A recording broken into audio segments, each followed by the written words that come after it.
west coast of Africa, looking today much as it did 100 years ago. At that time, the old evils of the slave trade had become a distant, though disgraceful, memory. But there now opened a new chapter of confrontation along these tropical shores. In past years, Europeans had come here for profitable business. Now they wanted more, much more. Old trading posts like this one had long been the scene of a partnership between maritime traders from Europe and local Africans. By the 1880s, that old partnership was being swept away in a dramatic change, the outcome of a new European drive for overseas empire. Industrialized countries led by France and Britain had begun to invade the Black Continent, each hoping for new sources of raw materials for its factories, new markets for its manufacturers, and new positions of advantage against its rivals. This was called the Scramble for Africa.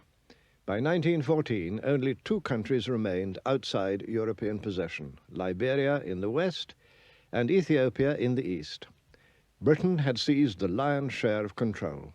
Egypt and the Sudan in the north, the immense wealth of South Africa, valuable colonies like Rhodesia and Kenya, and richly populated territories such as Nigeria and the Gold Coast. France had invaded Algeria in the 1830s. Now, after new wars of conquest, she added more colonies to her empire south of the Sahara, including the island of Madagascar. Little Portugal carved out two vast colonies, Angola and Mozambique, while Imperial Germany took the Cameroons and southwest Africa, and on the east coast, Tanganyika. The vast Congo basin fell to King Leopold of the Belgians. Italy and Spain completed the enclosure. The fate of the continent was utterly changed. Between the colonizing powers themselves, the carve-up was peaceful, but their rivalry was intense. In 1884, a Congress of the competing governments met in Berlin to settle their disputes. Germany's Iron Chancellor Bismarck was there. And active behind the scenes was the ambitious Belgian king. He spoke for them all when he said, "I am determined to get my share of this magnificent African cake." Any power that could occupy African soil could effectively claim it.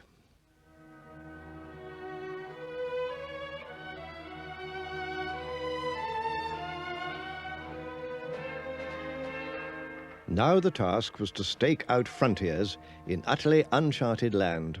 Said the French Prime Minister, "We have embarked on a gigantic steeplechase into the unknown."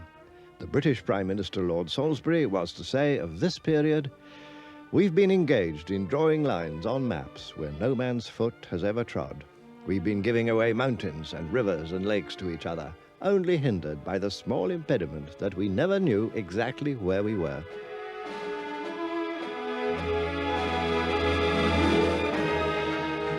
The great game was to get hold of places and positions of advantage over rivals, no matter what irrational frontiers might result. One of the most absurd cases was the magnificent Gambia River. Britain had long held Bathurst, Banjul today, and was determined to keep this river route to the interior. But France, invading from the west coast, enclosed all the territory surrounding the Gambia River in her new colony of Senegal. So the French were naturally eager to obtain the Gambia River. They offered Britain, in exchange, the much larger and richer Ivory Coast. But the British Parliament insisted on keeping the Gambia, thus dividing the peoples of the region. And the result was, and is, a country that is 300 miles long, but never more than 30 miles wide.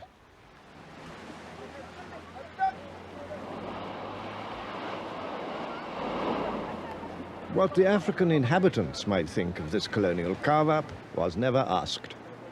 The European idea, in the words of one British governor, was to seize African territory and then, as much as possible, rule the country as if there were no inhabitants. In fact, European contempt for Africans now reached new depths, and no wonder. For how otherwise than by asserting that Africans were helpless children, lazy savages, could Christian Europe justify taking their countries away from them?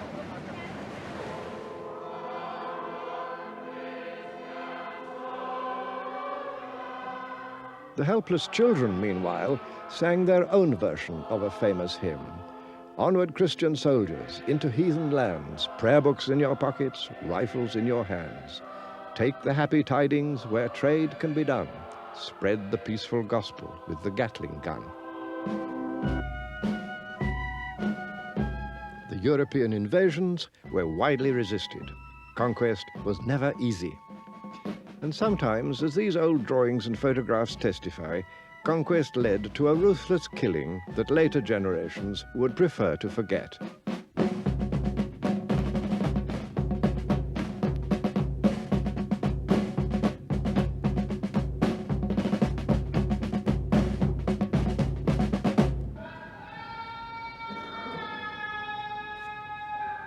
Resistance took many shapes. In French West Africa, a focal point was found in Muslim loyalties. Many heroes, still unforgotten, came on that scene. Some, like the Senegalese religious leader Ahmadou Bamba, offered the way of peace, but were still sent into exile. Others, like the fierce warrior leader Samori, fought off French attack after attack, and was crushed and exiled only after years of war. Death took many, strong or weak. With the skulls of earlier wars displayed in their capital, Kumasi, the powerful Ashanti nation ruled over most of modern Ghana. Led by their kings, who had the title of Asantehene, they'd long defended their country against Britain, but now they desperately wanted a peaceful settlement. In 1895, fearing a disastrous war with Britain, King Prempeh made a strong bid for peace from his palace here at Kumasi.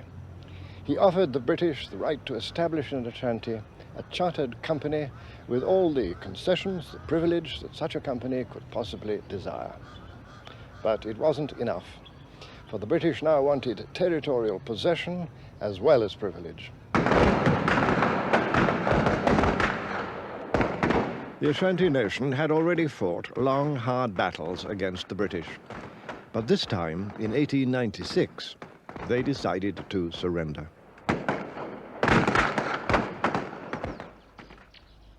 In a ceremony of deliberate humiliation, the king was made to kiss the British commander's boot and then sent into exile.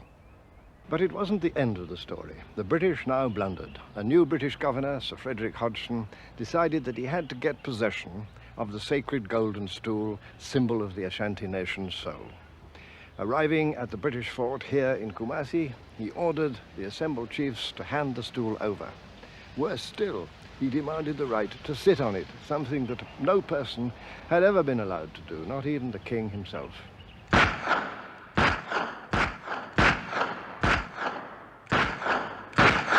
To Hodgson's final insult, the Ashanti replied with war. This little fort at Kumasi is what the British had built, just in case, and now they sorely needed it. The few dozen British inmates of the fort were besieged for months and had to eat rats to stay alive.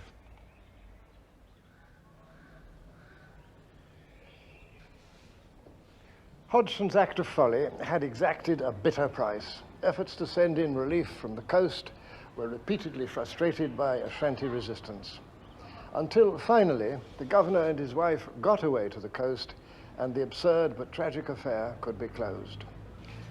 This ended war between Britain and Ashanti, and a year later, in 1901, the British quietly annexed the country, which became part of the colony of the Gold Coast. All over Africa, the new military technology of automatic guns gave easy victories to the invaders.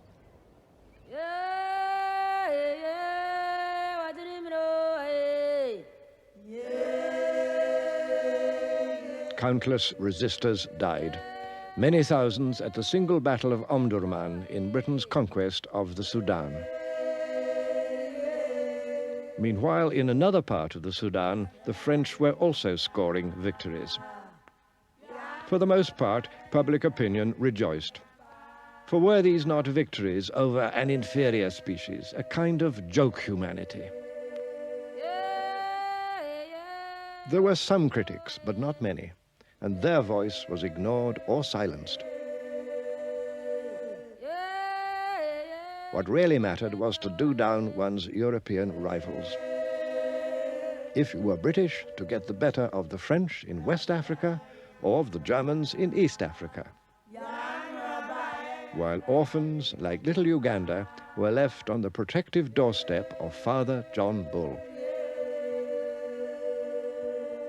Even before 1900, there came a new source of conflict: settlers from Europe. French in the far north, Dutch and then British in the far south, and some Germans. Other settlers were attracted to the good farming land of the east, to Tanganyika, northern and southern Rhodesia, and the British territories of Uganda and Kenya. Once again, nobody asked permission. An early French governor had laid down the golden rule. Wherever good water and fertile land are found, he said, settlers must be installed without questioning whose land it may be. The settlers, not surprisingly, agreed. The next step in East Africa was to build a railway from the coast to the interior. The line was completed in 1901, and millions of acres of good farming land in Kenya were opened to white ownership and settlement for the buying price of next to nothing. These white strangers, oddly enough, were at first welcomed by the African inhabitants. But the welcome didn't last for long, for they soon discovered that colonial government wanted them to give things, above all their land and their labor. These colonial demands provoked a repeated resistance. And against that resistance, the colonial government, with white settlers arriving in ever larger numbers from Britain, waged a war with little mercy, and of course, with rifles and machine guns, against spears and arrows. Macinire nĩ ũndũ wa kũmena andũ ũndũ gũtikĩrĩ ũndũ mekagwo nĩ kũmakia andũ ũguo magagĩũka magagĩtorekia na andũ mora-rĩ magacina mĩciĩ.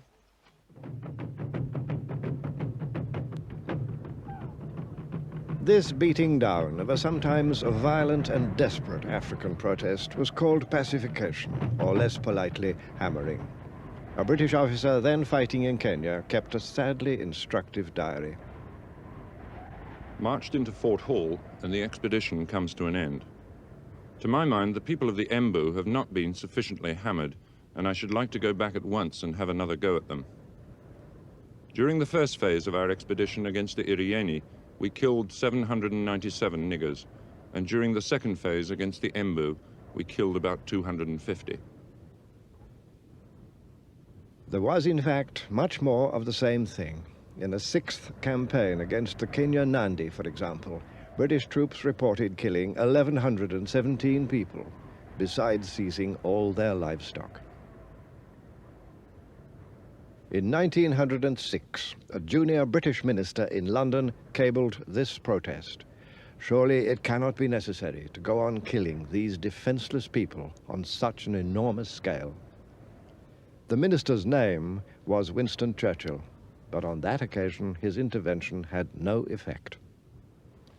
Nĩtuonire kũrĩ ũtiganu ũndũ nĩmokire gũtunya andũ ithaka andũ makoragĩra kwa mĩceni nĩyo yarĩ na tha andũ magathiĩ kwa mĩceni mũndũ agagata haha magoka magakata haha thome ha mũndũ ũcio akaingatwo akorĩra kwa mĩceni.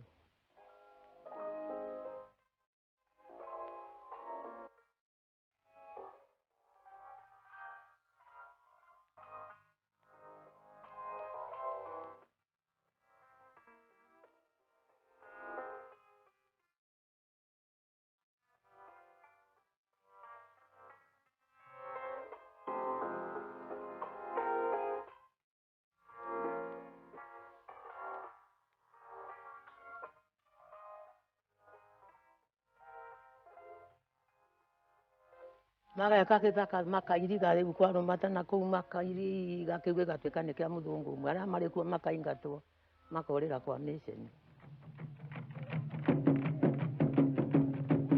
By 1915, about 4 million acres of African farming land in central Kenya had been given to about 1,000 British settlers. By the 1920s, about half of the able-bodied men of Kenya's two largest farming peoples, the Kikuyu and the Luo, were working as laborers for British newcomers. How was that done?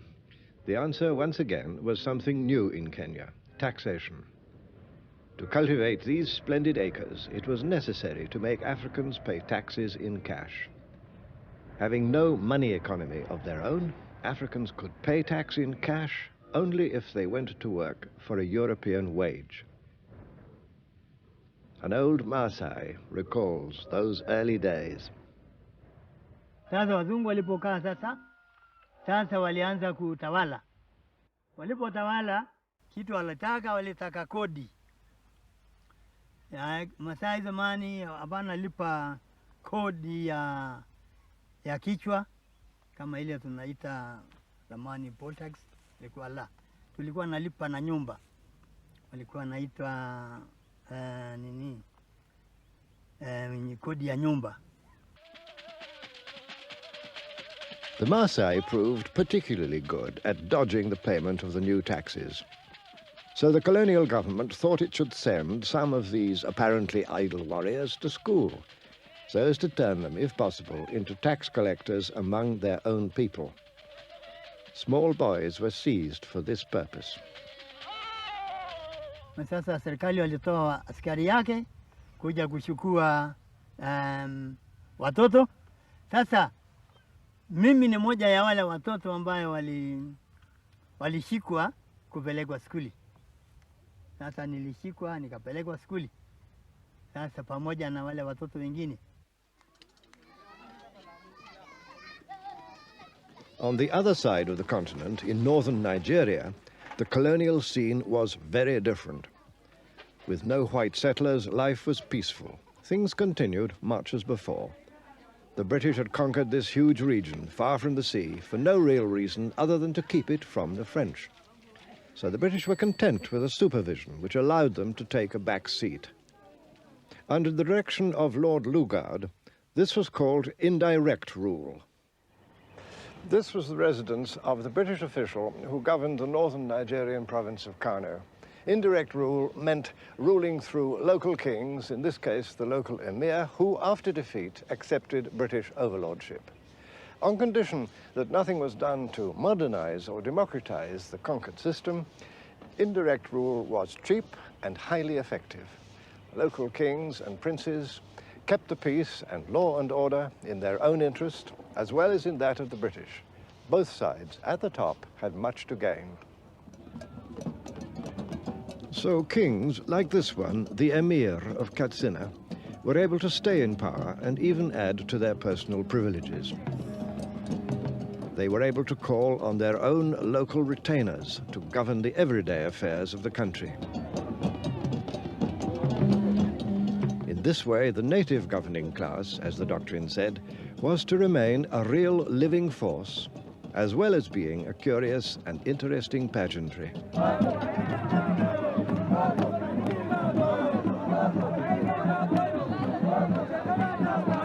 The ceremonies are the same as 1,000 years ago.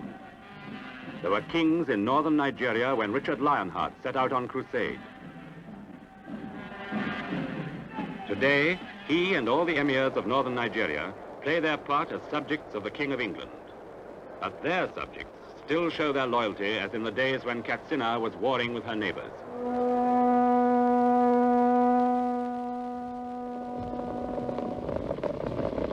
Katsina still keeps her way of life, still resists new influences from the world outside. In short, no modernization of any kind, and therefore big problems for the future. I talked to Nigerian professor Obaro Ikeme. For the larger part of Nigeria, British rule did not mean anything for many years. In other words, although at the centers of administration, there was a change which could be seen by the people and felt by the people. In the outlying areas, life went on as if the British did not exist. If you take Lugard's own particular area, the north, for example, the seat of the emir and the seats of the district heads may have felt the immediate impact of the British presence. But the villages were ordered and run just as before, with one important difference though, taxation, that the people had to pay tax to a new power. The British built up a corps of Africans who became known as native administrators, developed some commitment to the system. The salaries were comfortable. They had power, which they used to enrich themselves at the expense of their followers and their subjects. Consequently, the British were able to succeed largely by developing a core of people who became partners with them. British officers, headed by a resident, are there in every emirate to advise and assist the emir and his ministers in their day-to-day work. And each month, the resident presides at a full meeting with the emir's council. There may be word from Nigeria's governor in Lagos, or from the colonial office in London, or the council may discuss the repatriation of pilgrims from Mecca. The dignity of the past, the traditions of Katsina, are present in the council chamber. Here, once more, this time behind polite words, was the essence of colonial paternalism.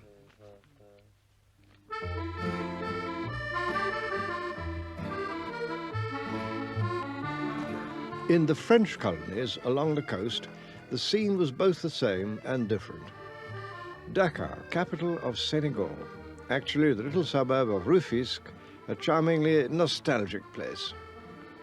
Senegal was France's oldest colony in tropical Africa, and one where the French presence, like that of the British in northern Nigeria, could easily be absorbed. Generally, the French ran their colonies on much the same system as the British. But there was one important difference. The British thought that their Africans could never become anything but Africans, and certainly not British.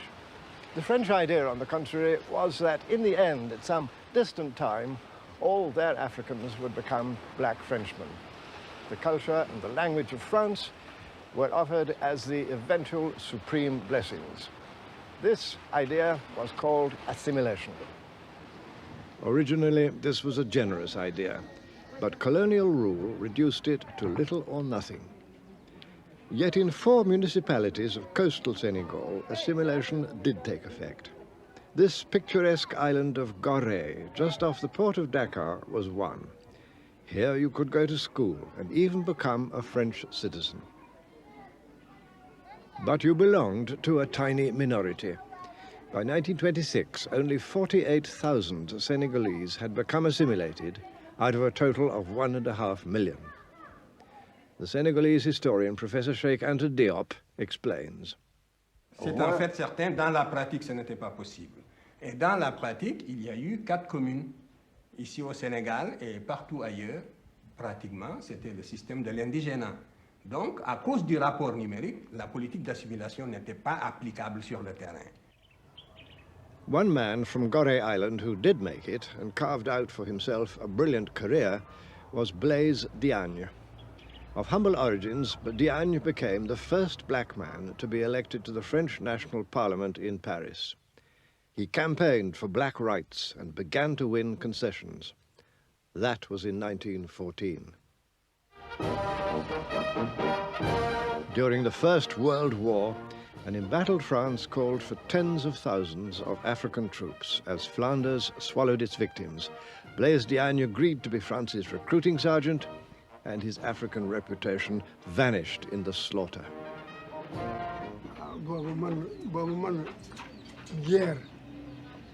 Guerre. Ku la force wu doo dem ci guerre. Ku la force wu doo dem ci guerre. Dañu ma force. Dañu ma forcé jële ma ci suma loxinde ak suma papa yóbbu ma. Aw ma ci sañ-sañ bañ. Aw ma ci sañ-sañ bañ moo tax ma dem. Xam nga ku la bëgg yóbbu ci guerre du la neex gannaaw xamuloo ko du la neex. France had long relied on African mercenaries, even as far back as the Crimean War. But now it was different in scale and in suffering. More than 200,000 African troops, mostly conscripts, were sent to France. And at least 170,000 were thrown into the Holocaust of the trenches.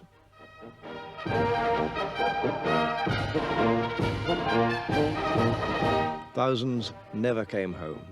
Others returned with an experience that survivors have still not forgotten. xeex nañu ak Allemagne yi rey nañu leen ñi la ñuy dog seen baat ñoom dog suñu baat ñi la ñuy dog seen ndox ñu dog seen ndox ñi lañ jël di ñëw nekk gumbo ñi la dal di ñëw nekkul dara nekkuñu dara ah waaw lox ci ma loxo bi ci la bokk ci la dog benn bala ngi di bu génn si fii mu ngi ni le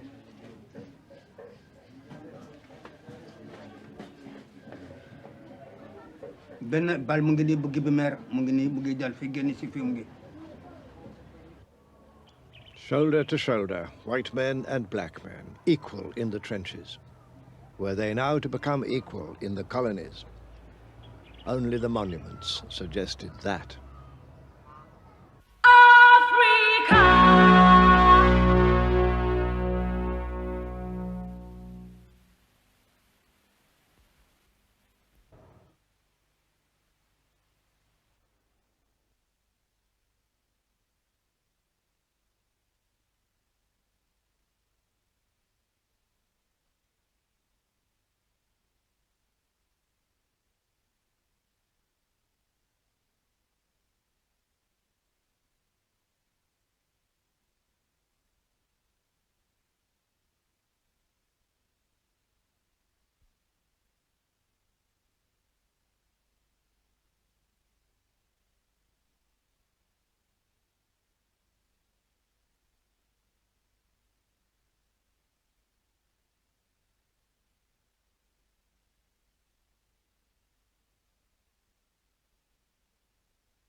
With the coming of peace in 1918, the victorious colonial systems looked more strongly entrenched than ever before, though military rule now gave way to civilian government.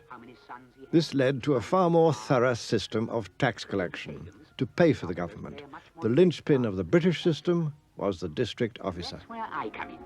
I'm the district officer in this particular area. The native authority treasurer sends his figures to me for checking against last year's figures. When it's decided what the tax is to be this year, I go off to tell the chiefs and people what they're to pay and why.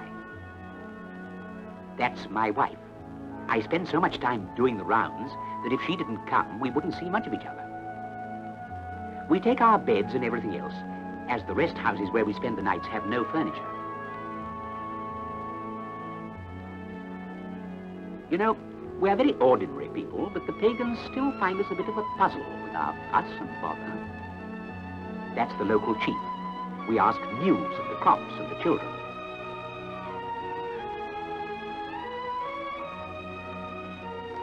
It's like sitting in a shop window. We come here every year and follow the same ritual, but they always behave as though it was the first time. Peace is all very well, but it is dull, and they love a bit of variety. Many colonial officials were good, practical, hard-working people devoted to their ideals. They were sure that the strong paternal arm of colonial rule must be a blessing for Africans and would have to be continued for centuries. They firmly believed that if left to themselves, Africans would simply go on living as before, and that, they thought, would be a thoroughly bad thing. An old film tells the story as the colonial officials saw it.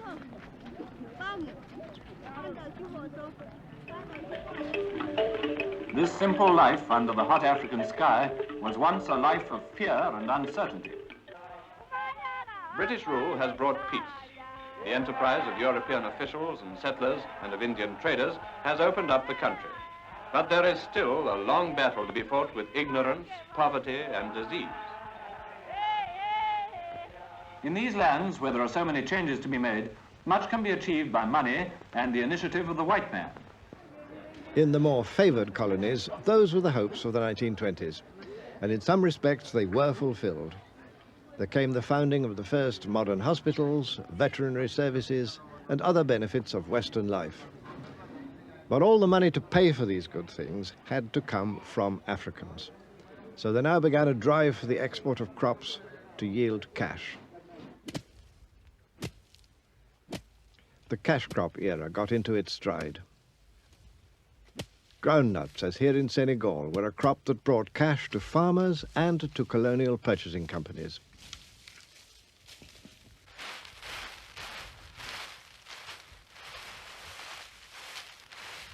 But the cash crop's success also brought problems.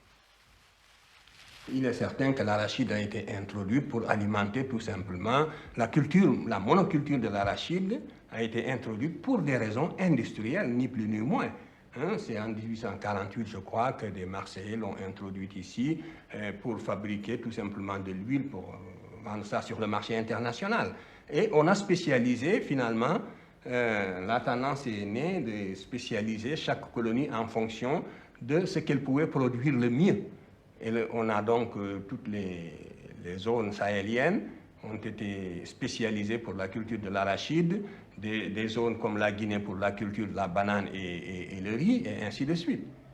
Mais ça, c'était en fonction, non pas des intérêts locaux des indigènes, de ceux qui habitaient ces terres-là, mais en fonction des besoins en matières premières des usines qui tournaient à Marseille, à Bordeaux et en Europe d'une façon générale.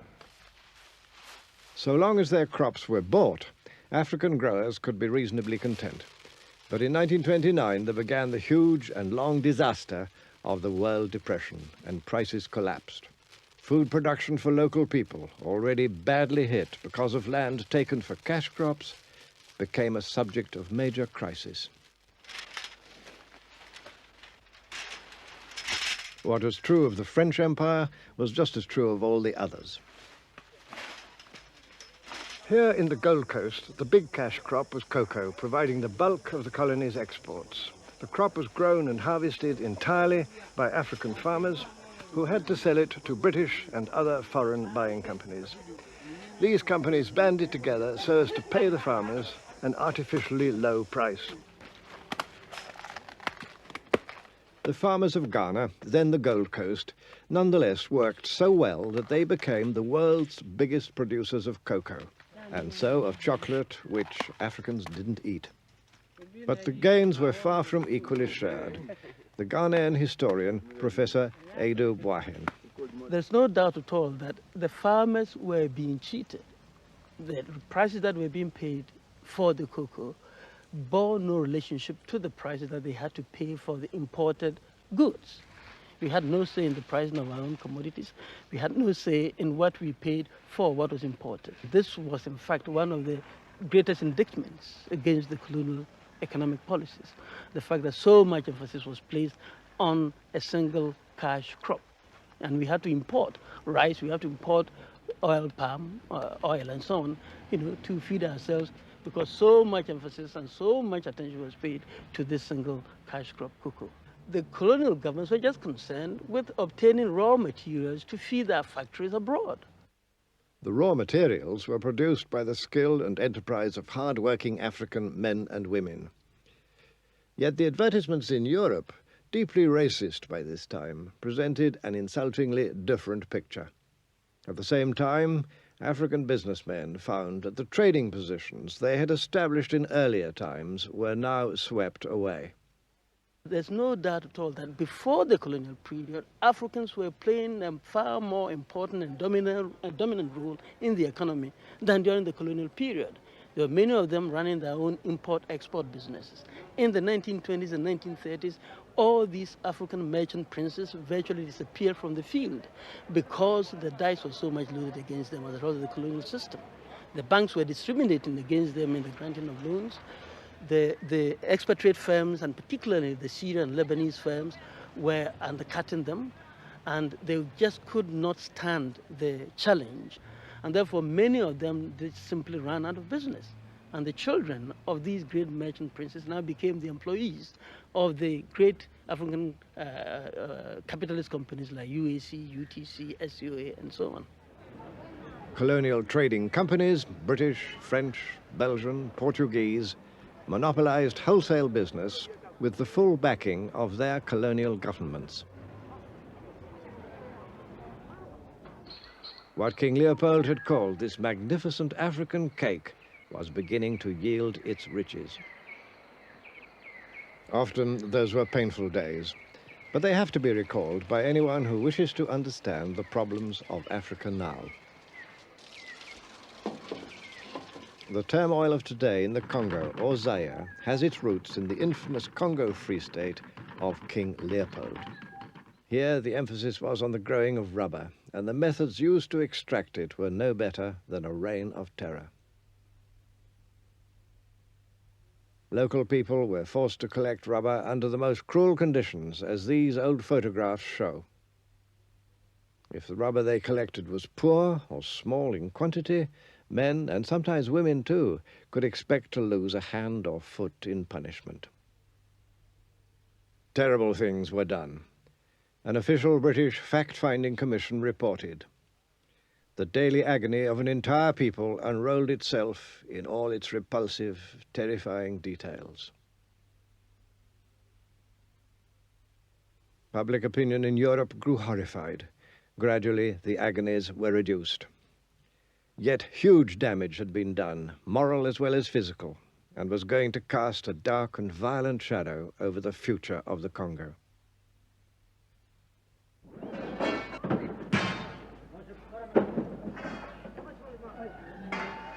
Forced labor by the 1920s was practiced on a wide scale in most of the colonies. All early roads and railways were built by forced labor. Much was achieved, but the cost in life and health was sometimes catastrophic. This spectacular railway in French Equatorial Africa was built by 125,000 Africans to link the coast with Brazzaville, the inland capital. Beyond doubt, a great feat of engineering. But before a single passenger could travel on it, nearly 14,000 Africans were to die in building it. Travel in comfort came at a price. By the 1920s, the colonial railway map was complete. These lines had one central purpose: to ensure the export of minerals and other wealth, most of all from southern Africa. European mining activity for gold, copper, zinc, diamonds transformed southern Africa, thanks again to African labor acquired by the usual procedure of administrative force and taxation. Conditions were hard to bear. Some 30,000 Africans died in southern Rhodesian mines between 1904 and 1933, mostly of disease. And wages at the end of that period were lower than they'd been at the start. This labor system was called Chibaro. Very old men can still remember it. Hapana umuntu wanga chiramba vanga vachienda zvavo kuchibharo kuti vata kuchibharo waitaulirwa ishe vobvisa vanhu voenda kuchibharo kubasa. Gold mining boomed. In those years of Chibaro, the southern Rhodesian mining industry produced gold worth £87 million sterling, at the cost of 20 dead African miners each week on average for 30 years.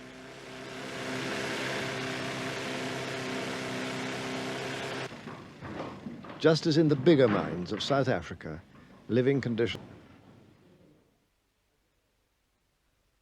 Prison labor was used whenever available, and that was often, and child labor too. Takamboenda achiri wakomana so taenda kuchibharo kwanzi kunodikanwa vanhu kubasa. After 1930, the whole labor system in large regions had come to depend on people having to abandon their villages and go far away to work in colonial mines or on plantations. This was called migrant labor, a huge upheaval which soon began to destroy the old stabilities of rural Africa. An official British committee in 1935 reported that the old order of society was being completely undermined by migrant labor. The years ahead were going to confirm it.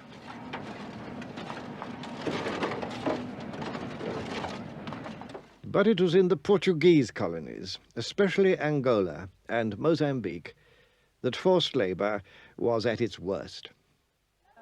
Here in Mozambique, and by brutal methods, African farmers were forced to grow cotton and to sell it at prices fixed by the colonial government.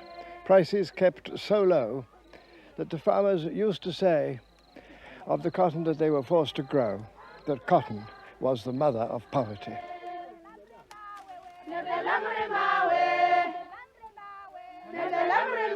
The raw cotton was sent to textile factories in Portugal and returned in the form of shirts for Africans to buy. All the profits were Portuguese. The more the farmers learned to hate cotton, the more they were forced to grow it on pain of severe punishment. Senzaku lisindzisa tiko hinkwaro akuvari byala thonji atiko hila linga sungula kushaniseka hakona avakapataji avafamba amintini nemasin'wini loku bile dina vakhumuka avalandziwa vayatekiwa vabiwa hi tintshilani vaya masin'wini na va nga dlanga yexekadori vatanikhoma sinajela akuwena wena xekadori wa kuni byetelaka vanhu ava ha ri mikwati thonji na hi ku ba siniyala sinikangatela vanhu ba xipakani va ba xipakani xa unharhu ni ku swa ringana si va jele 15 days jele.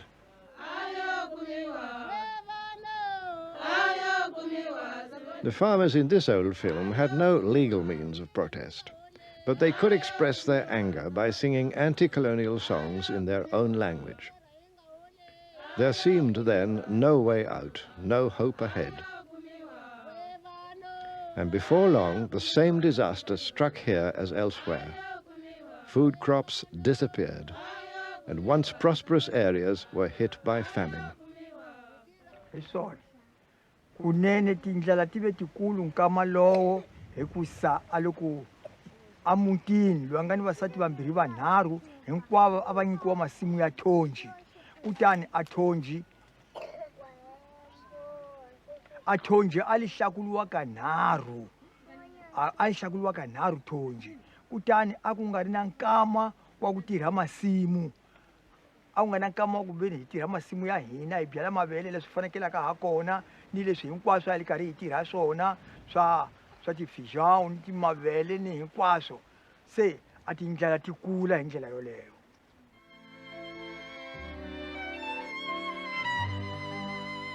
In spite of African suffering, settlers arrived in growing numbers. Some were political exiles from the Portuguese dictatorship. Many were poor people hoping for a better life. Sent out to be farmers, most preferred the easier life of the towns. They opened shops and businesses and aimed at the success which had eluded them at home. This actually suited the official colonial doctrine. The Portuguese dictator Marcelo Caetano laid it down in plain words. The blacks are to be organized and enclosed, he said, in an economy directed by whites.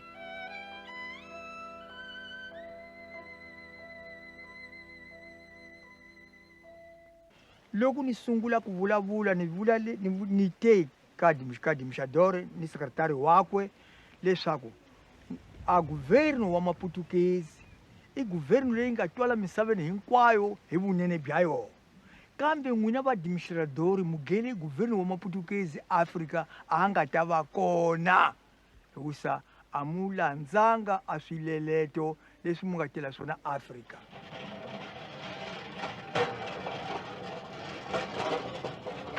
Mass resistance was to develop later, but already even the poorest and least educated Africans could see that colonial rule had much more to take than to give.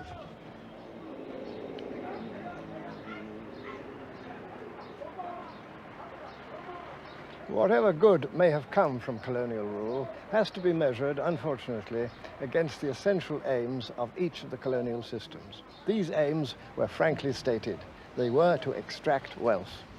We've looked at some of the ways in which wealth was extracted, by the use of forced or cheap labor, by the seizure of land, by the incessant pressure on growing crops for export rather than crops for local food needs, and always by the deliberate treatment of Africans as inferior beings. Whatever appearances might suggest, Africans in fact were no longer prepared to accept their permanently inferior status. All over the continent, the first signs of a new political dissent had already begun to appear. In the 1920s, for example, with the protest action of Harry Thuku in Kenya, at the same time with Casely Hayford and his companions in British West Africa. And perhaps above all with Herbert Macaulay, often called the father of Nigerian nationalism. But their demands were small. Some of these early nationalists were completely taken in by the British system. They thought it was a good thing, and that we should become part of that good thing. And the real pressure was for the British to become a bit more liberal. During the 1930s, and notably with the rise to prominence of the fiery but very effective Nigerian nationalist Nnamdi Azikiwe, much stronger and more far-reaching demands began to be made. Men like Azikiwe used the press where this was possible, as it was in British West Africa. They now sought a mass audience. Politics moved out of polite drawing rooms into the clamour of the streets. So the resistance movement took many forms. And it was not confined only to the elite, as some people tend to think. In fact, it was also evident in the rural areas and even among the ordinary farmers and the ordinary workers. One form of mass resistance took shape in a big cocoa hold-up in the Gold Coast when farmers demanded fairer prices. Once again, the press could be used to good effect. But unfortunately, in the 1930s, there was never any coordination between the protests of the rural folk and the farmers and the protests being organized by the elite. And this is why the resistance movement was not very successful. But now in 1935 came a new and savage challenge to African hopes of progress. Another colonial invasion, fascist Italy's brutal assault on Ethiopia, then called Abyssinia. No power on earth now seems able to hold up Italy's sweeping advance across Abyssinia's rain-swept mountains. Now Dessie has been captured, and from there a direct road leads to Addis Ababa. So perhaps it's only a question of time as to when the victorious Italian troops will march into the capital, and the emperor will have to sue for peace. With the colonial powers sounding quite pleased about this invasion, Italy's armies pushed on against a far weaker adversary and bombed and shelled their way to success. But Africans were outraged. For the first time, the blacks all over the world, this is not even Africa alone, but the blacks all over the world felt that they have been attacked. You know, Ethiopia and Liberia were the only two countries in Africa that were able to maintain their sovereign existence during the period of the scramble and the occupation of the continent by the imperial powers. And Ethiopia, therefore, became the symbol of hope, not only for Africa, but for all the black peoples all over. Ethiopia was looked upon as the symbol of the revival and the regaining of the independence and sovereignty of Africa. And therefore, when this invasion took place, It meant the complete snuffing out of this last beam of hope. Italy's troops entered Addis Ababa, capital of a now subjected Ethiopia. And still there came no more than verbal protest from outside powers. Yet Ethiopia's defeat, painfully confirmed when her people laid down their arms, sent out a call for action to Africans everywhere. Indeed, for some of us, 1935 now is being considered as the more appropriate date for the beginning of the modern nationalist period of African history, rather than 1939 or even 1945, because we believe that but for the outbreak of the Second World War in 1939, probably the struggle for independence would have begun from 1935 as a result of the indignation, as a result of the anger, as a result of the emotions, as a result of the strong feelings of anti-imperialism that were aroused by the Italian invasion of Ethiopia. Those feelings were aroused above all among the few who could win a modern education at schools like this one, at Chimota in the Gold Coast, where Kwame Nkrumah, future leader of the country's independence movement, had been a student. Young people began to read whatever anti-colonial newspapers they could find. Even in the midst of discouraging years, hope flourished afresh.